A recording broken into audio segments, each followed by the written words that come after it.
Good morning, chaps. Welcome to sunny Melbourne. Yeah, it's almost sunny. Almost sunny. Look, I was impressed that Angus Taylor reduced his carbon footprint by not flying down to Melbourne for today's show, and I've walked around, so Well, he's a known greenie. I mean, okay. He's fanatical about it. He did drive Really? to Canberra. He did drive to Canberra. Okay, sorry. And I walked around, so my carbon footprint's fairly negligible. I assume you guys flew here for the show today. Would that be right? I flew, but and so did Shane. But Yeah. he took a plane. All right. You were on the wing, mate. Yeah. Look, is it a bit hypocritical for the ABC to spruik climate change, but fly people in and out for these shows when you could just do it by teleconference? Would that be a fair comment? Wouldn't make for much TV, would it? Teleconference. At least it would show a commitment to reducing CO2 Well, emissions. as you would know, there are a vast number of people involved in creating a television program. I agree. And the overwhelming bulk of them actually work here at South Bank. I agree. Whether you had it in Sydney or Melbourne or Canberra, there would need to be people coming to it, unless you have them working there the whole time. And some of them do work here all the time. Yeah, but the capacity, there's two shows that come out of the studio. Offsiders comes straight off the back of it, same crew and everything else. Yeah. Same control room. So it makes sense. Now, you can sort of make the point about flying, I guess, and it's probably true that overall there's more flying that goes on than is strictly necessary. Right. Certainly, there are meetings that you go to any airport any day of the week, and there are people going to meetings all over the place. Yeah. Many of those meetings could easily be happening on Skype or some other way. I'm not so sure how you would go doing it with television. What, do we all stay home and do it now for television? It may well be possible to have remote teleconferencing from wherever you might happen to be. But yeah, but I mean, for a conversation like that, you do need to be in the same room. Believe me, I do interview. I have my own podcast, Democracy Sausage. Listen to it. Okay, all right, okay.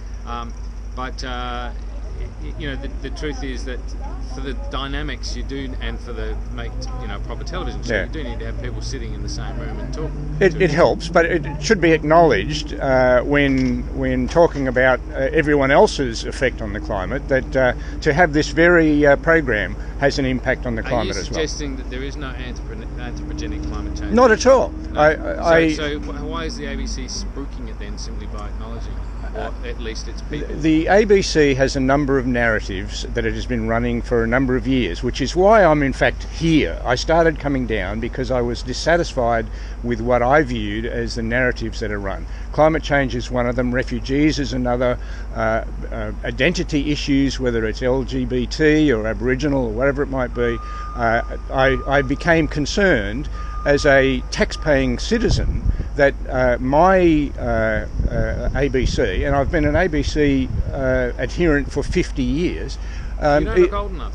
Mate, you need to get to APSM as soon as possible and get checked out. But Specsavers, I think. Specsavers, but I think the ABC tends to push one side of things and not the other. Well, I've just been on there on the couch talking about how well Scott Morrison's done in sort of articulating a position in his meetings in the US. Now, I think that so often people on the right fail to understand what the notion of balance means. I mean, it doesn't always mean agreeing with a position. It doesn't always mean disagreeing with a position.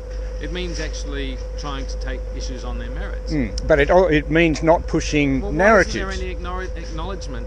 There'd be a lot of people on the left who would say that what they saw on Insiders this morning was in some way too supportive of Scott Morrison's position, because they are opposed to Scott Morrison. Yeah, some people might think that, not me. You're opposed to the left agenda and a whole range of areas, and so you're hypersensitive to it. You see these things all the time. Everything fits the narrative arc as far as you're concerned, but it just doesn't. I'm delighted that people have a leftist agenda. It should not be the predominant. I don't have a leftist agenda. It should not be the predominant narrative on the national broadcaster. That is my view. Okay, all right. I just don't accept that it is. The ABC has a thing called Trump's America, which I was on the couch 3 weeks ago with Jared Henderson. Well, Jared Henderson is one of the few conservatives. Mate, look, thank you very much for stopping to chat. It's a pleasure. Have a good one. Always good to talk to you. And I'm sure you've offset your emissions. That's right. Good on you. There's some arguments. Okay, bye. Again, thanks very much to Mark Tenney for stopping for a chat. One of the intriguing things about living in Southbank is what I've been witnessing here for well over 12 months now.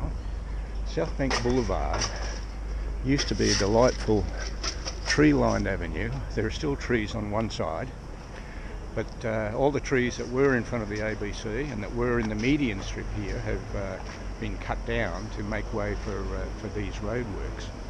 And it may well be that they will get around to planting new trees, but so far it has been an absolute pain in the butt for the people such as myself who live here, not only as a motorist, but I'm a pedestrian at times, I'm a cyclist at times, and these works, which have been going on for well over 12 months, have just been a traffic nightmare. And I contrast this with Melbourne's mighty erection Australia 108, which currently, I believe, the central column is up to about level 95, came out of the ground 2 years ago, and there's the result of approximately 2 years of work. At ground level, here's the result of approximately a year's work. Compare the pair. Bill Thompson for Outside Insiders.